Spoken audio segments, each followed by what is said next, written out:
So Omni Parker House Hotel, even without ghosts, this place is fascinating. Every president since Ulysses S. Grant has stayed there while they were president. A lot of other famous people have stayed there. Many of those famous Boston writers, Hawthorne, Melville, all those guys stayed here. Charles Dickens, the first time he ever wrote, the first time he read A Christmas Carol to the public was in this building. John F. Kennedy proposed to Jackie in this hotel. They've even had famous people working here. They had a pastry chef from French Indochina. He's working his way through Harvard. He's getting a degree in law. He was a very good chef while he was here. He developed a new pastry, had an interesting cream sauce in the middle. That cream sauce, the pastry didn't catch on, but the cream sauce got used in Boston cream pie, which was invented in this building. After that guy got his degree from Harvard, he went back home. His name was Ho Chi Minh, communist dictator of North Vietnam. They had a busboy that worked here named Malcolm Little. You may remember him better as Malcolm X. I forget another guy who stayed here. The guy who, we just looked at Lincoln's ghost, the guy who made him a ghost, John Wilkes Booth, stayed here 2 weeks before that, before he shot Lincoln. Same gun, practiced with it in the basement. They used to have a shooting range down there. Before we had video games, they had the real thing. Practiced with the same gun he shot Lincoln. But this is a ghost tour. Let's talk about ghosts. Does anybody here want to have a paranormal experience? Raise your hand. Who wants to have a paranormal experience? The rest of you, why are you on a ghost tour? Just kidding. Now, if you want a paranormal experience, get a room on the 10th floor of this building. It's not a matter of if, it's a matter of when. I'll just talk over it. Yeah, so 10th floor, all kinds of strange stuff on the 10th floor. That's where people are seeing orbs with the naked eye, white balls of light floating down the hallway. Employees will regularly be walking down the hall on 10, and you can see my shadow here. So you can see the shadows pretty well on the 10th floor, or any of these floors. And they'll be walking along and they'll see another shadow come up behind them. They'll assume it's a guest trying to get by, so they'll step out of the way. There's nobody there. There's a woman staying here, there's an adult woman staying here with her mother. And, you know, she's sleeping. It's 4 in the morning. They haven't quite closed the curtains all the way, so a little morning light peeks in and wakes her up. She sees a man standing at the foot of her bed. It's a short, sort of stout man, very finely dressed, black, slick black hair, full beard but no mustache, standing at the foot of her bed smiling. What would you do? Scream. Scream, right? That's what she did. And then she called the front desk, and they immediately sent up a guy. You know, a security guard looked around, couldn't find anything. No sign of forced entry, nothing. So the security guard decided, well, we'll take down his description. If we see him again, we'll let you know. The woman starts describing this man that was at the foot of her bed. The security guard stops and says, oh, I'm sorry. There's nothing we can do. And he just leaves. Well, the woman's a little upset. She decides she's going to wait until the morning to complain to the front desk.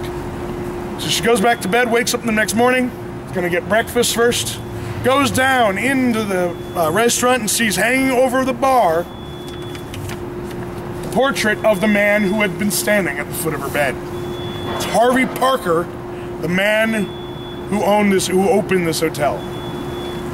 See, it's named after him, the Parker. Right? It was said that Harvey Parker was a micromanager. He had to do everything. You know, he checked in all the guests. He was there 7 days a week, all the time. In fact, a lot of people said it's even said in his obituary, the hotel killed him.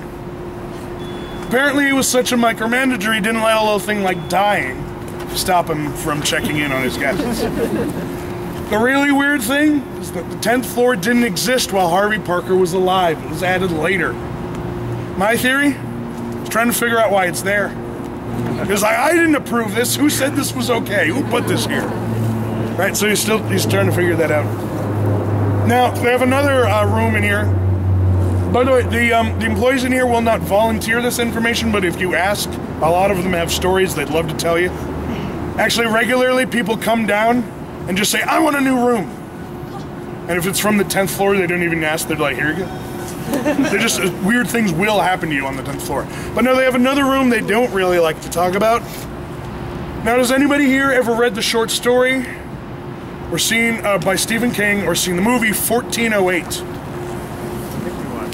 That's based on a room in this hotel. But remember, it's been through this filter of Stephen King and Hollywood. So now it's a room that kills you.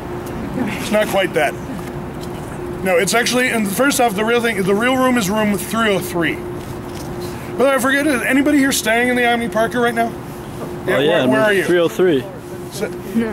Okay, 7th, I think you're okay. It's 10 and 303 that are weird. Anybody else? No? All right. We actually had, one time I asked that question, somebody says, yeah, I'm staying in 303. Whoops. Anyway, so yeah, 303 is kind of a little nastier. So back in the 1920s or so, there's a businessman up here from the Southwest. And we don't know his name, we don't know what actual state he's from, none of that's been released, we just know it's some businessman from somewhere down there. And he's up here on business, and he does something they call in the hotel business, checking in to check out. He gets a room here, they give him 303, he goes up, gets a big bottle of pills, a bit of bottle of whiskey, takes one, washes it down with the other. And they find his body the next morning. And this hotel does what every hotel in the world does, they just don't want you to think about it. They clean up the body and keep renting the room. Those of you staying in hotels tonight, have fun with that information. Sorry. Anyway,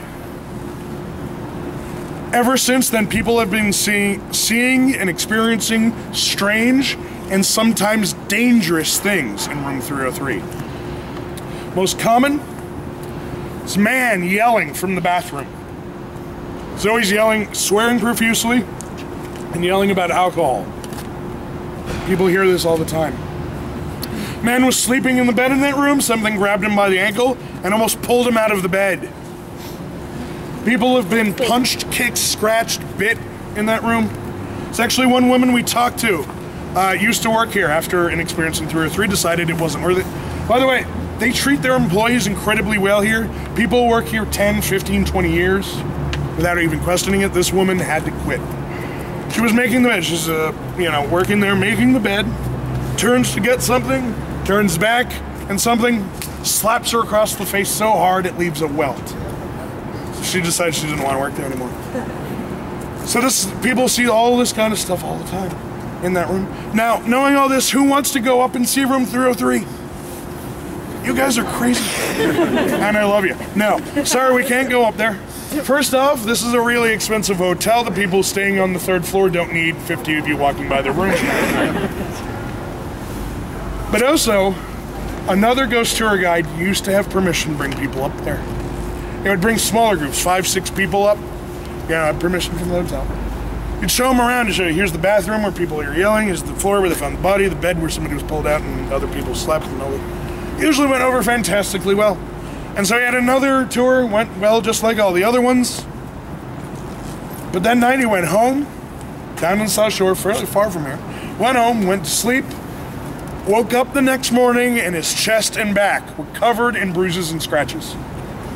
He decided he didn't want to go in that room anymore, and we're not going to go in there either, because if you guys get scratched by a ghost, you're not getting your money back. Now, actually, we did, our group put in the first official request to do a paranormal investigation in that room. We're going to go up and do all the great stuff, videotape, voice recordings, everything. We talked to the employees there. They said, that's great. We all have bets on whether this stuff is real. You'll make somebody money. We need to talk to management. Got to management, said, that sounds really good. That could be cool. We need to talk to the parent company, the Omni Corporation. Came back from the Omni Corporation, absolutely not.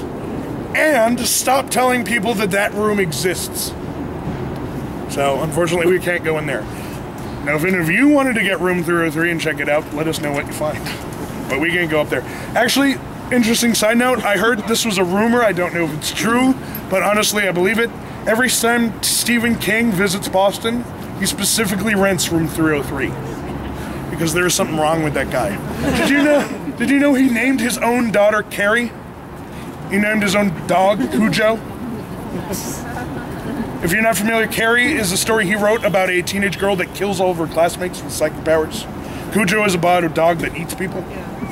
Yeah, there's something wrong with Stephen King. Anyway. Heard about Cujo.